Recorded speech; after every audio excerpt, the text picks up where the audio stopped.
Сыбайлас жемқорлықпен күрестің негізгі мектеп қабырғасынан басталу керек. Яғни балаға парасаттылық мәдениетін жіті түсіндіріп отыру қажет.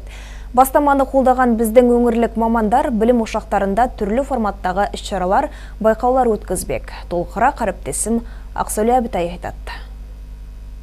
Бұдан былай мектеп бағдарламасынан парасаттылық мәдениетте тысқары қалмайды. Мамандар осы арқылы өскелең ұрпақ санасына сыбайлас жемқорлықпен күрес ұғымын сіңіруді көздейді. Алғашқы қадамның бірі отбасымен тығыз жұмыс істеу. Мәселен, биылғы оқу жылында ата-аналар мектепке келіп, өз балаңа үлгі болады шеберлік сағаттарын өткізіп, тәжірибелерімен бөліспек. Бала тәрбиесіне тек мұғалім ғана емес, әке мен ана да етене араласпақ.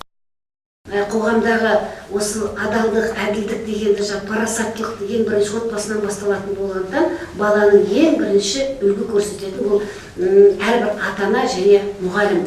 Сондықтан да біз осы мектепте өтетін сынып сағаттарына, мектептегі тәрбиеге тек қана мұғалімдер ғана емес, отбасыларында тартқымыз келіп отыр. Қазір білім беру мекемелерінде сыбайлас жемқорлыққа қарсы мәдениетті көтеруге бағытталған іс-шаралар жоспары бекітілген. Өткізілетін шараларға 9 мыңға жуық оқушы мен 600-ге жуық ата-ана қатысуы керек. Атап айтқанда, мектеп оқушылары мен колледж студенттері арасында пікірсайыс турнир мен парасатты отбасы байқауы ұйымдастырылмақ. Жоғары оқу орындарында назардан тыс қалмайды. Мамандардың айтуынша, білім ошақтарында адал ұрпақ тәрізді клубтар құрылып, студенттермен тікелей байланыс орнатылып жатыр.